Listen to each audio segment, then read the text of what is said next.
Marcus?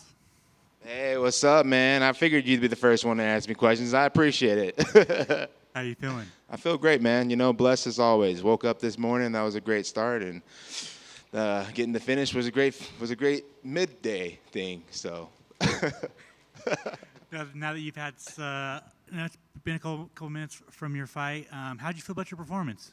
I felt good. I still feel like I felt good about it. I think I did what I was supposed to do. I wanted to pull the trigger a little sooner, but I also told myself to be free in there, not to chase anything, and not to pick my shots, So part of me was like, I wanted to be my normal self and be like, throw 300 things right off the bat, overload this guy, get everybody on and oohing. And then the other part of me was like, just be calm, be composed, find a shot. Let's win this fight.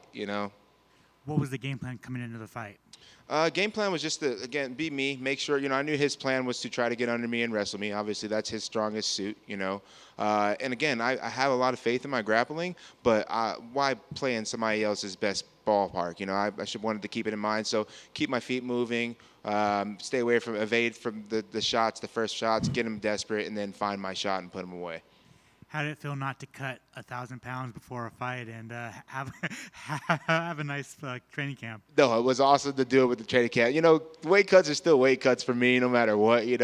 But when it's nice to know, like, okay, I'm at week 5, I'm at week 6. It's like it's nice to know that I'm doing things adamantly. Because even at the beginning of the week, where you're water loading, you see that big number, you're like, whoa, wait, I was doing everything right. What happened? And then it's like everything starts to taper off through the week, and you're like, okay, we're good, So it was awesome. It was awesome to have. This is the longest camp I've had, and camp went great. Nothing changed as far as training except for the fact that I got to try to get better. It wasn't like I was, waiting for a fight everywhere. It was like just getting better, then getting to fight camp and perform. So it was beautiful. When would you like to return? As soon as possible. I was talking to my manager. He was saying a quick turnaround. So that'd be good, too. At least one more this year. That's the plan. When it happens, who it happens against, we'll figure that all out. But at least one more this year would be great.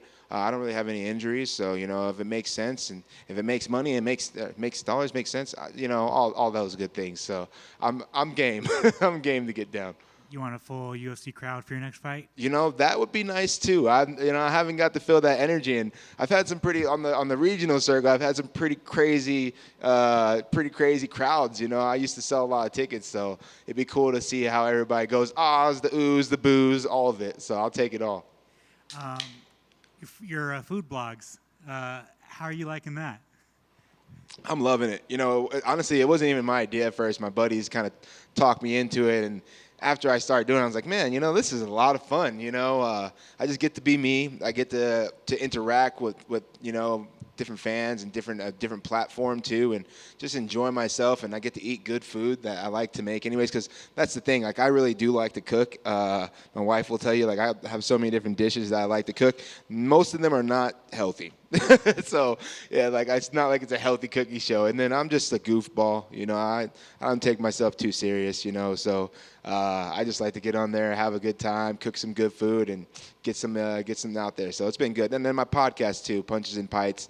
I really just enjoy hearing people's stories, and talking about their journeys, because it's always lost in translation, like the journey. Everyone just sees the tip of the iceberg and they don't see everything under there, and that goes for each one of us in our lives. Like, man, everything's working out great for that guy. It's like, oh yeah, but the last 10 years have been kind of crazy.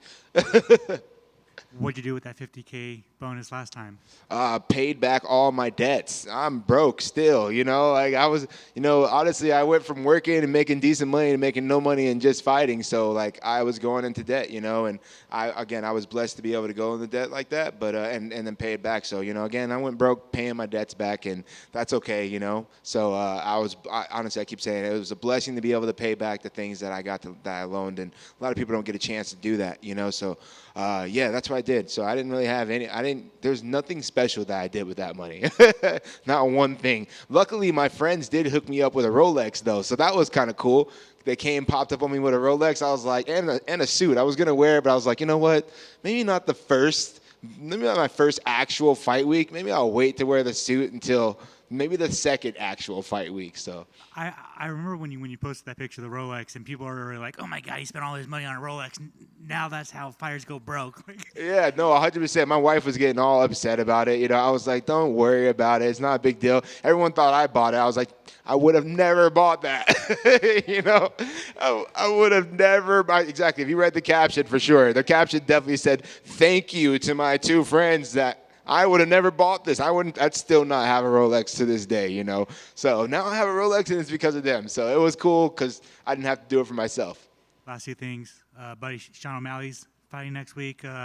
How do you see that going? It's a tough fight. It's a tough fight, but I believe in Sean. I do think he has that it factor, and he has a lot of different dangerous tools that he could use against Aljamain. We can't discount Aljamain, though. Aljamain's the champion for a reason, and he's one of the best in the world, one of the GOATs at this weight class for a reason. Like, he's going to go down in history as close to being one of the GOATs for a reason. He's very dangerous. So, obviously, Sean's my teammate. I'm definitely going to pick my teammate, and root for him. But I don't doubt Aljamain at all. Aljamain's a very tough task, and Sean's going to have his head on completely straight for this fight, But that being said, don't close your eyes. Don't blink. That one's going to be a banger for sure. And finally, Abdul Kamara, when's he up next? Oh, he coming. He almost came this week.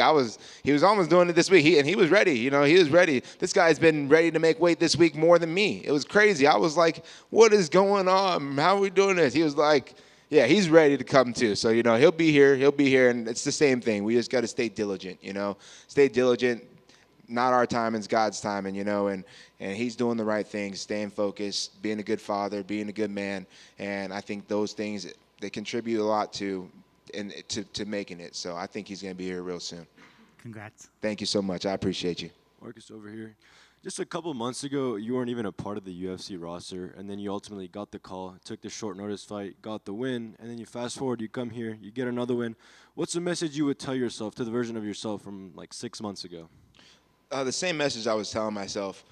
I'm not doing this for outcomes. I'm not doing this. Like, I wanted to be here in the UFC, but I wasn't doing it if I didn't get here, it wasn't a waste. I think some of us get so caught up in like, what if I never get there? What if I never make it? Is it even going to be worth it? It's like, what are you becoming in the process of it? Are you becoming a good man? Are you becoming stronger, more confident? Are you developing better skills? If you're doing all those things, then you're on the right path, And again, not all of us can make it here, but stay diligent. Stay diligent to yourself, and it's worth it, So I would tell myself those things, like, it's worth it even if I never made it here, right? I made great relationships with great training partners. I've been a part of their lives. I've been able to help them out, and if that's not a beautiful thing, I don't know what is, Indeed, that is. And when you look at the stacked division you're a part of, are there any names that stand out to you? Every name. Look at these guys that are on the card today, Like, it's crazy. Blackshear, all these guys are savages. I don't doubt any of these guys. I don't take any of these guys for granted. Everybody here is good,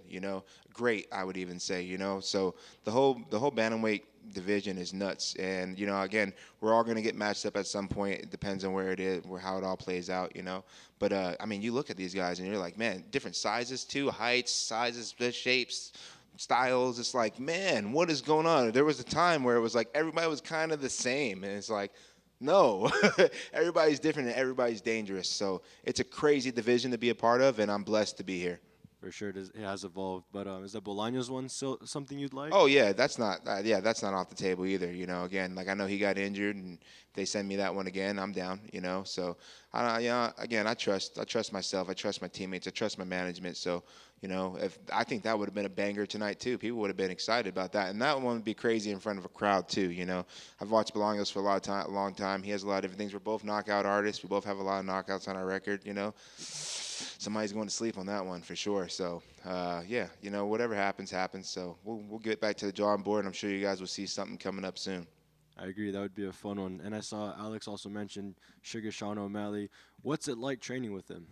It's normal for me, I guess you're right. Like, I've been training with Kyler, Mario, and Suge since the beginning, like, I've been training with them before they were in the UFC. I remember when Suge was 18 years old and came out here from Montana. I was at the UFC gym. I had 2 kids already working at Circle K across the street, and here this curly hair kid comes in here, like a pink shorts on, so for me, it's, again, it's not anything crazy for me. I've known them. it's been a friendship. It's been more than just, oh, Suge's this crazy icon. You know, I watched it all happen, so I don't really think too much into it. You know, that's not to say it's not awesome to see him be as big as he is, but for me, he's just Sugar. You know, Sugar Sean. Awesome. Thank you. Congratulations. Absolutely. Thank you. Congratulations, Marcus. You've always impressed me, and I like that about you. You don't fail. What I like even more is if you can enlighten me. Tell me more about Munchies with Marcus. Oh yeah, Munchies with Marcus. So that's the cooking show, and you know it's just been a good time. I like to cook good foods. I got some other episodes coming out. You know, cheesy chicken rice, a couple different ones dropping. And honestly, a couple of my buddies kind of was like, "Hey man, we need to start doing a couple different things. You know, you're not really out there." And I was like, "You're right. You know, I need to do something that's more authentic to myself." And I'm like, "Man, I do like to cook." And he's like, "Cooking show, let's do it." And I'm like, I don't even know what that means, you know? And we kind of just jumped into it, and it's just been fun. It's been a lot of fun. People have been really receptive to it. I feel like it's authentic, and I get to be myself in it too. So it's been a lot of fun doing it. So I'm gonna keep it going. I got another episode dropping here next Sunday, so look out for that. I think that is the cheesy chicken rice episode coming in. So that'll be a lot of fun. So it's been great. I've been enjoying it a lot. Well, what I like to do is to offer you. I've been in reality TV for 10 years. What I would like to see you do, along with your production company, is find an independent streaming service, because I don't know if a major network would pick this up. But if you find an independent streaming service or some sort of platform, you can make a passive income and get sponsors, because this is really, really good. See, that's the type of information I need right there. Because, you know, I'm just kind of just winging it at this point, and it's like I do want to make something of it. That's the plan, to make a passive income. So I like that idea. I definitely need to do that. I have to pick your mind about that a little bit more and figure out how to maneuver through those channels. Because, yeah, we kind of just were like, hey, well, let's do it, and it's been happening. And it's like, how do we even monetize this, or what is monetize? What does that even mean? You know. So it's like, just keep putting them out and something will happen, but it's probably better to have an avenue to go down. So that's good information. I appreciate it. Yeah, to close, I don't know what's going to happen with your podcast, but this is really, really good. And then just add an about section, because I looked in the about. There's nothing in there describing, you know, Munchies with Marcus. So you need a description in there. Okay. Write that down, Abdul. Write that down for me, all right? I need to talk to my social media people about section, get it done. And we're gonna need to get that done ASAP today. Congratulations. Thank you so much. I really appreciate it.